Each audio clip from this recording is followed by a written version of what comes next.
जय श्री कृष्णा। आज है अध्याय 11 का 16वां श्लोक। चलिए देर नहीं करते हैं, बहुत अच्छी गीता चल रही है। हे संपूर्ण विश्व के स्वामिन, आपको अनेक भुजा, पेट, मुख और नेत्रों से युक्त तथा सब ओर से अनंत रूपों वाला देखता हूँ। हे विश्व रूप, मैं आपके न अंत को देखता हूँ, न मध्य को देखता हूँ और न ही आदि को देखता हूँ। क्या है इसका मतलब? बहुत अच्छी बातें बताई हैं। इसमें सारे लोकपाल क्या हैं? भुजाएं हैं सारे लोकपाल, जो पूरा अर्थ बताया जाएगा। और जो है आकाश को बताया है। आकाश क्या है? आप आकाश का बीच का हिस्सा मध्य को देख सकते हो, आदि को देख सकते हो, अंत को देख सकते हो? नहीं। तो भगवान को बताया है, मैं आपके आदि मध्य अंत को नहीं देख सकता हूँ। आप आकाश के बीच में खड़े हो जाइए, आप बताओ आप कहाँ पर खड़े हो? आप अपने घर पर ही खड़े हो। सोचोगे ये तो मध्य है, लेकिन मध्य नहीं है। जब शुरुआत ही नहीं पता चली, अंत नहीं पता चला, तो आप मध्य को कैसे कर सकते हो? मध्य का भी पता नहीं चलता है। क्या अर्थ है इन बातों का? चलिए बताते हैं। इसमें भगवान के विराट स्वरूप का वर्णन हो रहा है। ये सारी बातें बताइए ना, भुजा, पेट, मुख, नेत्र। नेत्रों को भी बताया, सूरज हैं ये, सूरज और चंद्रमा। तो इसमें भगवान के विराट स्वरूप का वर्णन हो रहा है। इसमें पूरी विराटता को लेकर आए हैं। अर्जुन बता रहे हैं उनके सामने जो दृश्य है, बोला हे संपूर्ण विश्व के स्वामिन, पूरे विश्व के स्वामी। हम किसको स्वामी मानते हैं? जो हमारी देखा वाली करता है हम उसको स्वामी मानते हैं। लेकिन बोला संपूर्ण विश्व के स्वामिन, परमात्मा को क्या बोला है? स्वामी। वो भी किसका? पूरे विश्व का स्वामी। आप एक दो के स्वामी को मानते हो, लेकिन परमात्मा तो सबका स्वामी है। कभी आपने इसके भीतर में ये एहसास किया? हम कहते हैं मेरी देखा वाली, हम छोटे बच्चे हैं, माता पिता कर रहे हैं, बड़े हो गए, शादी हो गई, पति है, वो है स्वामी। पहले माता पिता स्वामी हो गए, फिर पति स्वामी हो गया, फिर लड़के हो गए, बेटे हैं जी स्वामी। ये मानते हैं ना, लेकिन सबका स्वामी एक है, परमात्मा। स्वामी का काम क्या होता है? स्वामी आपके सब भार को उठाता है। हम दूसरे दूसरे आधार ढूंढते हैं। माता पिता को ढूंढ लिया, उनके स्वामी, उनको स्वामी बोलेंगे, माँ बाप को बोलेंगे। फिर भैया हमारा आधार कौन उठाता है? शादी के बाद पति उठाता है, फिर पति को स्वामी बोलते हैं। पति भी चला जाए शरीर से, शांत धरती से, पृथ्वी से, तो कहते हैं भैया हमारा आधार हमारे बेटे हैं। भगवान को कोई स्वामी नहीं मानता, झूठ झूठ बोलते हैं बस। लेकिन सबका स्वामी एक ही है, परमात्मा। अपने सर पर ना कितनों का हाथ रखवाते हैं। भाई जिसका हाथ रखवाया उसको ही समझ लीजिए स्वामी है। पर ये तो सब छूटने वाले हैं। हम फिर बिना स्वामी के हो जाते हैं। शरीरों में हैं तो छूटने वाले हैं। जो इन आँखों से दिख रहे हैं वो सब छूटने वाले हैं। पर जिसने परमात्मा को मान लिया, परमात्मा ही वास्तव में विश्व का स्वामी है। इसमें संबोधन बहुत अच्छे अच्छे आए हैं। अर्जुन बोल रहे हैं भगवान को विश्व का स्वामी। कभी ऐसा अनुभव किया? ये अनुभव से बोल रहे हैं। आपके भीतर वाला उस भाव में आ जाए कि हमें भगवान लगे, गुरु हमें भगवान लगे, गुरु भी हमें भगवान लगे। बड़े भाव से बोल रहे हैं संपूर्ण विश्व के स्वामी। सब में भावों की बहुत बड़ी महिमा है। जब तक भाव नहीं होगा तब तक ये शब्द निकलेंगे नहीं मुख से किसी के भी। और दूर से ही दिखता है कि ये खाली ऊपर से शब्दों से बोल रहे हैं। और यदि कोई बोल भी रहा है तो हमें दूर से ही पता चल जाता है कि ये बटर लगा रहा है, मक्खन लगा रहा है। हमको महसूस हो जाता है। सिक्स सेंस तो सब में ही है। परमात्मा तो सब में बैठा हुआ है। ये भाव हैं अंदर के। विश्व के स्वामी आपको अनेक भुजा, पेट, मुख और नेत्रों से युक्त।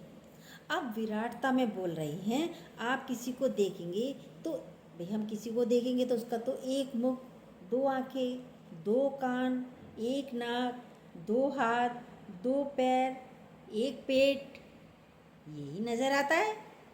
ऐसे आता है ना। मनुष्य में तो सब ऐसे ही दिखते हैं।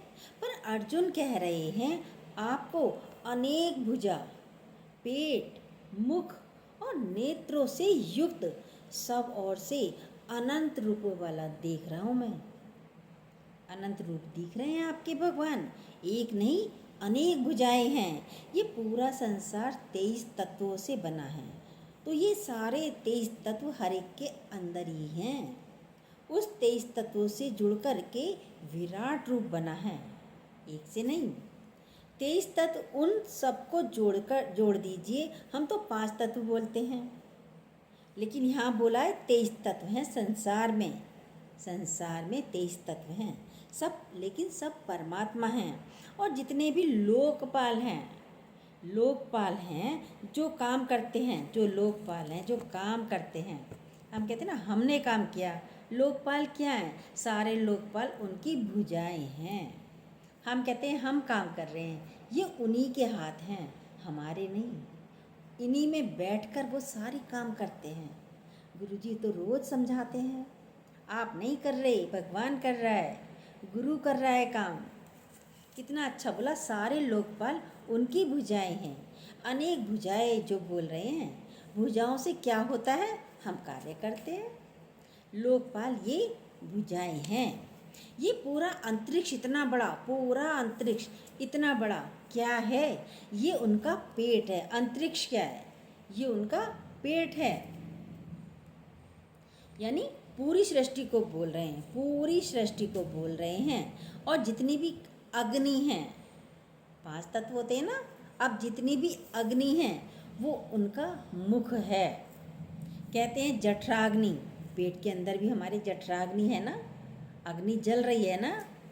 खाना मुख में डालते हैं ना तो क्या होता है? पच जाता है। और कितनी अग्नियाँ हैं? मुख से ही डालते हैं। भाई कितनी अग्नियाँ हैं? शरीर में ही देखो कितनी अग्नियाँ हैं, मुख में ही डालते हैं सब। चाहे पशु डाले, पक्षी डाले, ये सब मुख में ही डालते हैं, कहीं और नहीं डालते। ये अग्नि हैं, बहुत गर्म है अंदर। साइंटिस्ट लोगों ने रिसर्च भी की है, बहुत बड़ा टेम्परेचर होता है। भाई हमारे शरीर का एक टेम्परेचर भी होता है। एक तो बड़े आश्चर्य की बात है कि इतने टेम्परेचर में बच्चा अंदर कैसे रहता है, कैसे जीवित रहता है। जहाँ स्वाहा स्वाहा हो रहा है, कुछ भी डालो स्वाहा, भोजन डाला स्वाहा, चाय डाली स्वाहा, ब्रेकफास्ट डाला स्वाहा, हजम हो जाता है, पच जाता है। तो अग्नि है ना, उसमें सब खत्म हो जाता है। बहुत बड़ी अग्नि, जैसे एक भट्टी, जैसे उसमें भी उससे भी ज़्यादा अग्नि हर एक के अंदर है। ये मुख है, ये मुख से जा रहा है सब, ये मुख से ही तो जा रहा है सब। आप जो भी कुछ डालते हो सब भस्म हो जाता है, ख़त्म हो जाता है। आपको दिखता है रोटी कहाँ गई, दिखती है रोटी, रोटी कहाँ गई, चावल कहाँ गए, दाल कहाँ गई, सब्जी कहाँ गई,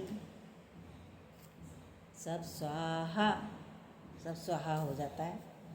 कुछ भी खाइए सब स्वाहा, सब अग्नि में स्वाहा हो जाता है। गुरुजी कहते हैं जब आप खाना खाइए तो ये मत बोलिए मैं खा रहा हूँ, हम खा रहे हैं, नहीं, हवन हो रहा है अंदर, अंदर हवन हो रहा है, अंदर हवन कुंड है। अग्नि में जैसे सामग्री डालते हैं, आजकल तो हवन चल रहे हैं, 9 दुर्गों का समय चल रहा है तो हवन हो रहा है, घर घर में हवन चल रहा है, माता की जोत हो रही है, चल रही है, पूजा पाठ चल रहा है।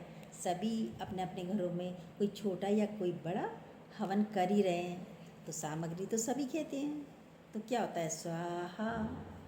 ऐसी हमारा ये मुख भी हवन कुंड है। इसमें भी जो कुछ जाता है स्वाहा। ये मत बोलिए हम खा रहे हैं, सब सामग्री है, सब हवन कुंड में जा रहा है। ये शरीर हमारा हवन कुंड है, कुछ भी डालो सब स्वाहा हो जाता है। भीतर क्या है, अग्नि में क्या डालते हैं, शुद्ध पवित्र चीज़ें डालते हैं। भैया आप हवन कुंड में क्या डालते हो, शुद्ध पवित्र चीज़ें, तो ये भी हवन कुंड है। इसमें क्या डालना चाहिए, शुद्ध पवित्र चीज़ें डालना चाहिए। तो आप जो भी खाइए शुद्ध हो, पवित्र हो। खाए तो विचार कर, बोले तो विचार कर, चले तो विचार कर। ये परमात्मा का ही मुख है, आपका नहीं। अग्नि आपका मुख भगवान का ही है और किसी और का नहीं। आपका मुख भी भगवान का ही है, किसी और का नहीं। इसको पवित्र रखना हमारा ही काम है। जो आया हम लेके मुंह में डाल दिया, नहीं। देखिए पहले है क्या जो डाल रहे हो। इसलिए इतनी बीमारी हो जाती है, उल्टा सीधा डाला बीमारियां हो जाती हैं। सारे बेड भरे पड़े हैं हॉस्पिटलों के, देखिए जाकर कितने बीमार चाहे हो रहे हैं। कमाल की बात है, लिया जो मन चाहा वो डाल लिया। विचारते नहीं हैं क्या मुख में डाल रहे हो। तकलीफ हो रही है पर हम डाले जा रहे हैं, डाले जा रहे हैं, डाले जा रहे हैं। देखिए ये अग्नि है, शुद्ध चीज़ें डालते हैं इसमें तो शुद्ध डालिए। बेकार चीज़ें डालते हैं तो धुआं धुआं हो जाता है घर में। गीली लकड़ियाँ डालेंगे हवन कुंड में तो क्या होता है, धुआं ही धुआं हो जाता है पूरे घर में। भाई क्या गीली लकड़ियाँ लगा दी आपने, इतना धुआं हो गया, तभी बोलते हैं ना। आपके अंदर भी आप गलत डालेंगे तो धुआं धुआं हो जाएगा, यानी धुआं धुआं होना मतलब बीमारी आ जाती हैं। यदि आप बीमार हैं तो आपका ही कुछ ना कुछ गलत डाला हुआ है शरीर में, पता भी चल जाता है। भाई आज हमें फीवर हुआ, क्यों हुआ, पेट खराब हुआ, क्यों हुआ, सिर दर्द हुआ, क्यों हुआ, बीपी हुआ, क्यों हुआ, पता है आपको, सब जानते हो। देखिए तो विचार कीजिए, कितना अच्छा बोला। बोल रहे हैं आपके नेत्र हैं, तो नेत्र क्या है, जो सूर्य है वो नेत्र है। सूरज से प्रकाश होता है। आप आंखें बंद करिए तो प्रकाश नज़र नहीं आता, प्रकाश नहीं होता है। खोलिए तो प्रकाश है, अंधकार खत्म हो जाता है। सूरज को प्रकाश से जोड़ा गया है। बोला जितने नेत्र संयुक्त देख रहे हैं, जितने नेत्र देख रहे हैं, और सूरज भी हम लोगों को एक दिख रहा है। सूरज भी हम लोगों को तो एक ही दिखता है। पृथ्वी हम एक देख रहे हैं, पृथ्वी भी हम एक देख रहे हैं। न जाने कितनी पृथ्वियाँ हैं और न जाने कितने सूरज हैं और न जाने कितने चंद्रमा हैं। हम लोगों ने तो एक ही सूरज देखा है, एक ही पृथ्वी देखी है। अनेकों नक्षत्र हैं जिसे हम लोग जानते नहीं हैं, वाकिफ नहीं हैं, पर आज दिव्य दृष्टि के कारण इतने विराट रूप को देख रहे हैं। वो सब उनको दिख रहा है, अर्जुन को बोल रहे हैं ये सब सूर्य आपकी आंखें हैं। हमारे अंदर भी जब हम प्रकाशित हैं, आंखें तो कितनी हैं संसार में, देखिए आंखें कितनी हैं, बहुत हैं। सबके मुख हैं, आंखें हैं, चाहे पशु हो पक्षी हो, उनके भी मुख हैं, उनकी भी आंखें हैं। सब खाली मनुष्यों की आंखें थोड़ी हैं, सभी की आंखें हैं। संसार में जितना भी दिख रहा है अनंत अनंत है, गिनती नहीं हो सकती। ये दिव्य रूप है उनका, साधारण नहीं है भगवान का। ये दिव्य रूप है भगवान का। इतना विराट है, इतना विराट है कि सब ओर से विश्व रूप दिखता है। कभी उस विराटता का अनुभव तो करिए। इसका क्या मतलब है, विराटता का अनुभव कीजिए, यानी पशु में, पक्षी में, मनुष्यों में, सब में वो ही है।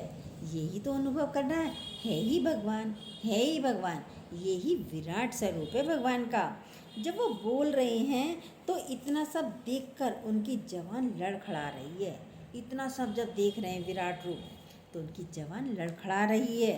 कुछ बोलना कुछ चाह रहे हैं, निकल कुछ और रहे हैं शब्द, उन्हें बेहोशी सी आ रही है। अब जिसको बेहोशी सी आ रही हो तो वो सही शब्दों को बोल पाएगा, कुछ बोलना चाह रहा है कुछ और ही निकल रहा है। जवान लड़खड़ा रही है, वह अर्जुन की कल्पना से परे है। इतने हाथ, इतनी आंखें, इतने मुख, जब तक ये भाव नहीं होगा। लेकिन भाव कैसे उत्पन्न होगा? कैसे होगा? ये होगा भक्ति से। उनके अंदर पूरी भक्ति थी, अर्जुन के अंदर, तभी उनको दिव्य दृष्टि मिली। बोला भक्ति असहाय अवस्था है। इसके बारे में भी किसी और दिन बताएंगे, कैसे है भक्ति असहाय अवस्था। किसी ने पूछा था, लेकिन अभी इतनी बड़ी बातें हो जाती हैं तो स्टोरी लंबी हो जाती है, स्पीच लंबी हो जाती है। बताएंगे कभी। भक्ति असहाय अवस्था है। छोड़ दीजिए अपने आप को बस। संसार में मनुष्य क्या करता है? दाम लगाता है। किसके? धन, पदार्थ, वस्तुएं मिलेंगी। अभी बोला ना स्वामी, भगवान स्वामी हैं। भक्त को भगवान संभालता है, फिर भी भक्त परेशान होता रहता है। कहाँ से खाएंगे, कहाँ से पहनेंगे, ये दाम लगाता है ना। भाई ये बेटा अच्छी तरह पाल सकता है, उसी के पास रहेंगे, छोटे वाले के पास तो अपने लिए नहीं है। ये सोचते रहते, कहाँ से खाएंगे, भगवान पर विश्वास नहीं होता। कहाँ से पहनने को मिलेगा, कहाँ रहेंगे। अरे विश्वास करके तो देखिए। अभी तक पाला है ना भगवान ने आपको, किसी ने नहीं पाला, ना माता पिता ने, ना पति ने, ना बच्चों ने, भगवान ने पाला है। अभी तक दिया है खाने को, पहनने को, रहने को, लास्ट तक मिलेगा। भगवान कहता है मैं तो बंधेला हूँ आपका, फिर विश्वास तो कीजिए। कहाँ से खाएंगे, कहाँ से पहनेंगे, कभी ईश्वर के ऊपर छोड़कर तो देखिए। भर भर के देता है भगवान। देखिए, एक जोड़ी पहनकर बैठे हो, कितने जोड़ी आपकी कबर्ड में पड़े हुए हैं। अपने भावों को उत्पन्न करना है। भाव तभी उत्पन्न होंगे जब अपने को हम भगवान पर छोड़ देंगे। हम तो कहेंगे बच्चों को पढ़ाना है, नहीं पढ़ाएंगे तो ये पढ़ेंगे नहीं, कुछ बनेंगे नहीं, कैसे होगा इनका, सब यही सोचते हैं। पर एक संत था, उसके भी बच्चे थे, छोड़ दिया उसने। वो भक्ति में डूबे रहते थे। अब बाज़ार में जाके अपने बच्चों को छोड़ आया। पत्नी मर गई थी, बच्चे को छोड़ दिया। बड़ा होकर बच्चा क्या बना? प्रोफेसर बन गया, बहुत बड़ा, मैथमेटिक्स का। तो बन गया ना, किसी ने पाला ना, भगवान ने पाला ना उसको। छोड़कर तो देखिए। हम कहेंगे मैं नहीं देखूंगा तो कौन देखेगा? आपके रूप में भी वहाँ भगवान ही देखेगा। बोला ना, अनेक भुजाएं किसकी हैं? लेखपाल आकर काम कर रहा है। हम कहेंगे हम काम कर रहे हैं, लेखपाल काम कर रहा है, यानी भगवान। पैर आपके नहीं हैं, नेत्र आपके नहीं हैं, हाथ आपके नहीं हैं, बुद्धि आपकी नहीं है। कभी छोड़िए तो सही। ये भगवान की है। और आज अर्जुन बोल रहे हैं सबकी है, तो आपकी भुजाएं भी तो हैं। अर्जुन ने बोला है भगवान आप ऐसे दिख रहे हैं, अब यदि ये आपकी भुजाएं हैं तो ये भगवान की है ना। उन्हीं के ऊपर छोड़िए, उन्हीं की हैं। आपके द्वारा जो भी कुछ हो रहा है, कार्य हो रहा है, आप खा रहे हो, मुख में डाल रहे हो, वो उन्हीं का है। मुख भी उन्हीं का है, भगवान का।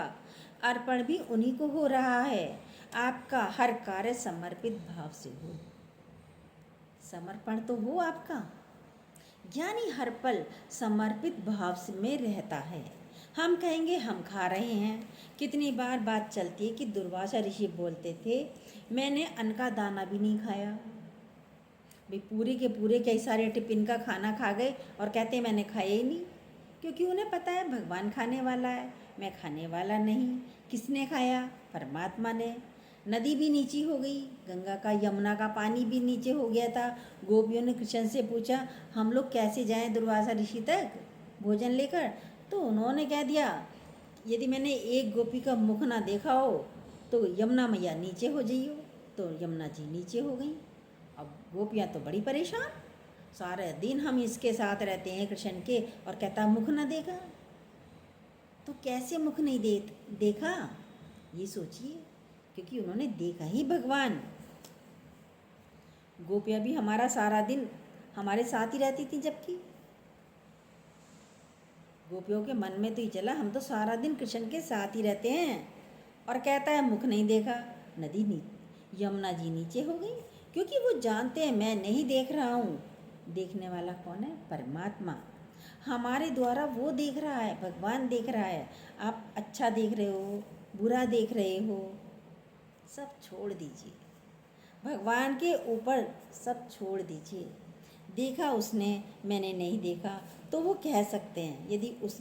यदि हमने सोच लिया उसने देखा, मैंने देखा ही नहीं, छोड़ दिया। सब परमात्मा के सामने रख रहे हैं। और ये अनुभूति तभी होगी जब आप विराटता की अनुभूति करेंगे। आप बोल भी तभी सकते हो जब आप विराटता की अनुभूति करोगे। छोड़ भी आप तभी सकते हो। जब तक आपके मन में भाव नहीं है तब तक आप छोड़ भी नहीं सकते। सब कार्य परमात्मा के हाथ में आ जाएगा जब आप छोड़ दोगे। ज्ञानी के सब कार्य परमात्मा के हाथ में होते हैं। वो कुछ करता ही नहीं, सारे कार्य देखो आराम से हो जाते हैं। हम भी रोज़ आपके सामने बैठ जाते हैं, सब कार्य भगवान कैसे कर देता है पता ही नहीं चलती है। हल्के फुल्के मस्ती में बैठते हैं, आनंद में। एक दृष्टांत आता है, निजामुद्दीन और खुसरो थे, गुरु शिष्य थे। पहले जो गुरु लोग थे हुक्का पीते थे, सूफी संत थे, शिष्य उसमें आग डालता था। उसका काम था उसमें हुक्के में आग डालना। एक दिन वह आग डालनी हुक्के में भूल गया, कहीं चला गया। जब गया तो अब उसे याद आई, अरे आज तो हुक्के में आग ही नहीं डाली। उसको याद आया, जब गया तो देखो उसमें खुशबू आ रही थी। वहाँ जाती सारे वातावरण में खुशबू आ रही थी, तो बोले बड़ी अच्छी खुशबू आ रही है। फिर याद आया, अरे आज तो मैंने हुक्के में आग ही नहीं डाली। अरे मैंने तो हुक्के में आग डाली नहीं, तो फिर ये खुशबू कैसी आ रही है? भागा भागा गया उनके पास, तो देखा मज़े से हुक्का गुड़गुड़ा रहे हैं, संत जी तो पी रहे हैं। बड़ा हैरान, कैसी खुशबू आ रही है, कैसी जल रहा है, मैंने तो आज आग डाली ही नहीं। जब आग नहीं डाली तो जला कैसे? क्योंकि डालता वही था। निजामुद्दीन भी गुरु थे, बोले ये तुम्हारे भावों की खुशबू है। मतलब उसका गुरु में भाव था, सेवा का भाव था, सब कार्य अपने आप हो जाते हैं। वो आश्चर्य कर रहा था, कैसे जल गया। ये नहीं कहा तुमने डाला नहीं, गुरु ने डांटा भी नहीं, ये भी नहीं कहा तुमने डाला नहीं आज। बोला तुम्हारे भाव की वजह से खुशबू है। हम कहते हैं परमात्मा के प्रति, ईश्वर के प्रति अपने भाव को उपजाइए तो सही, भावों को तो उपजाइए, भाव तो बनाइए, भाव दिखे तो सही कि परमात्मा ही है, ईश्वर ही है। कह रहे हैं मैं आपको आपके ना अंत को देखता हूँ, ना मध्य को और ना आदि को। ये पूरी साइंस वाली चीज़ें हैं। जब कोई बहुत विराट होता है उसका आरंभ दिखता है, उसका आरंभ दिखता है, अंत दिखता है। पर यहाँ क्या बोल रहे हैं? आकाश का, भाई आकाश का कभी दिखता है? कहाँ से आरंभ हुआ, कहाँ अंत हो रहा है, कहाँ ख़त्म हो रहा है आकाश? किसी ने देखा ही नहीं, आज तक नहीं पता कहाँ से शुरू हुआ आकाश, कहाँ से अंत हुआ और कहाँ मध्य है। आकाश सबसे ज़्यादा विराट है। मध्य क्या है? हम बोलेंगे जो बीच में है वह मध्य है। आपको कैसे पता चला ये मध्य है? हम कैसे कहें ये बीच आकाश जो दिख रहा है ये मध्य है? कैसे पता चलेगा? क्या पता यहीं से आरंभ हुआ हो? आप कह सकते हो? कह रहा है मैं आपके ना अंत को देखता हूँ। अर्जुन कह रहा है मैं ना आपके अंत को देख रहा हूँ, ना मध्य को देखता हूँ और ना आदि को देख पा रहा हूँ। हम सोचते हैं कि हम मध्य में हैं, पहले आदि और अंत दिखेगा तभी तो मध्य में आओगे भाई। अभी तो ना आदि दिखा ना अंत दिखा, तो मध्य कैसे देख पाओगे? विराटता भगवान की, इतने बड़े विराट विशाल थे भगवान, दिखाई दे रहे हैं जो अर्जुन को। बिना आदि देखे बिना अंत देखे हम मध्य में कैसे आ सकते हैं? बुद्धि अपना कार्य करती है, लेकिन विराट इतना विराट है कि मैं देख नहीं पा रहा हूँ, ये भाव था। अंत पकड़ना मुश्किल है। भगवान को इसलिए सब बेअंत बोलते हैं। हम अपने हिसाब से बना लेते हैं। अर्जुन अनुभव कर रहे हैं तो रोमांचित भी हो गए हैं। बेहोशी की हालत भी हो गई है अर्जुन की। बुद्धि से भगवान को जाना नहीं जा सकता। मैं बुद्धि से परे हूँ, भगवान कहते हैं। बुद्धि तो सूक्ष्म है, कैसे पकड़ोगे उसको? इतने विराट को कैसे पकड़ोगे? फिर भगवान दिखता नहीं है, उसके लिए आपको विलीन करना, अपने आप को विलीन करना पड़ेगा। वो दिखता भी नहीं हर एक को। अर्जुन को तो दिख रहे हैं, हर एक को नज़र भी नहीं आते। दिव्य दृष्टि सिर्फ अर्जुन को मिली थी। आप में अभी दिव्यता नहीं आई, लेकिन सुनते रहिए, आ जाएगी। यही तो दिव्यता है, यही तो सत्संग से दिव्यता आती है। सुनते रहिए। दिव्य दृष्टि मतलब जब आप उसके साथ एकाकार हुए तब दिव्य दृष्टि है। कोई अलग से कोई हमें दृष्टि नहीं आएगी, तब उसका अनुभव कर सकते हैं। चर्म की आंखें तो सिर्फ संजय के पास थी। आजकल टेलीकास्ट देखते हैं ना, टेलीकास्ट देखते हैं, कितनी दूर आप बैठे हो पर यहाँ पर भी लोग देख पा रहे हैं। एक टेक्नोलॉजी थी उस समय भी, उस जो संजय के पास थी, उसको दिव्यता नहीं बोल सकते। दिव्यता सिर्फ अर्जुन के पास थी। वो भी देखिए करते करते 11वें अध्याय पर आए, तब जाकर मिल रही है उन्हें भी। धीरे धीरे हम उसमें समाहित हो सकते हैं। 11वें अध्याय तक भगवान को बोलना पड़ा, तब आ रही है। हम भी धीरे धीरे समाहित हो सकते हैं। भक्ति में ही हम विलीन हो सकते हैं, नहीं तो असंभव लगता है सबको। भक्ति के बिना विलीनता संभव नहीं। भक्ति के बिना विलीन होना भी संभव नहीं है। तो भावों को बनाइए, वो भी घर बैठे नहीं होते हैं, संगत से होते हैं, सत्संग से भाव बनते हैं। उपजे चाह साधक के संग, धीरे धीरे एक बीज बोते हैं, पौधा उगता है। ऐसे हमारे भीतर ये प्रेम का बीज जाते जाते वट वृक्ष बन जाता है। अर्जुन के अंदर हुआ, हमारे अंदर भी हो सकता है। अर्जुन कोई और नहीं, हम ही अर्जुन हैं। और कृष्ण कोई और नहीं, गुरु ही कृष्ण हैं। इम्पॉसिबल कुछ नहीं है। वो तो क्षत्रिय था, लड़ाई झगड़े वाला था, राजा था, अहंकारी था, सब कुछ था। पर संग किसका किया? कृष्ण का। भाव से संग किया। संग में वो लोग भी थे, पर वो भीतर से संग से जुड़े नहीं थे। संग में तो और लोग भी थे, कृष्ण भगवान के संग तो और लोग भी थे, पर वो भीतर से संग में जुड़े नहीं थे, संग में उनके साथ जुड़े हुए नहीं थे। कृष्ण के साथ अर्जुन के और भी भाई थे, उनके अंदर वो वाला भाव नहीं आया कृष्ण के प्रति। उनको दिव्य दृष्टि नहीं मिली। हम सोचेंगे हम साथ रह रहे हैं गुरु के, हमें दिव्य दृष्टि क्यों नहीं मिल रही? है ऐसा भाव आपका दिव्य दृष्टि वाला?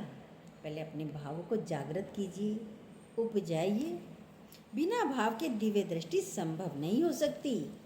आपके भीतर जैसे जैसे भक्ति उपजती जाती है, एहसास होने लगता है। ये अनुभव का है, ये शब्दों से नहीं पकड़ी जाती। कभी कभी आप सोचेंगे सब्जी बहुत, भाई क्या करते हैं, आज सब्जी बहुत अच्छी बनानी है, मुझे अच्छी सब्जी बनानी है। और आप सब्जी ने सारे मसाले भी डालिए, सब कुछ डालिए, भले ही देसी घी से भी छौंक दीजिए, देखा तो सब्जी में टेस्ट ही नहीं आ रहा है। और आप कहीं से आए, सत्संग से आए, कीर्तन से आए, मंदिर से आए, देर हो गई, अरे चलो कुछ ना कुछ जो भी रखा है, जो भी पड़ा है ना, वही डाल डोल के बना लेते हैं। आलू काटे, प्याज काटे, कुछ भी काटा, टमाटर लिया, कुछ भी लिया, मटर लिया, आपने छौंक लगाया, मसाले भी चाहे कम हो तब भी डाले आपने, बनाई, फटाफट बनाई और खाई, तो अरे ये तो बहुत अच्छा टेस्ट है। तो भावों की प्रधानता है। देखिए, करके देखिए, आजमाइए। यहाँ तो अनुभव का ज्ञान है सारा।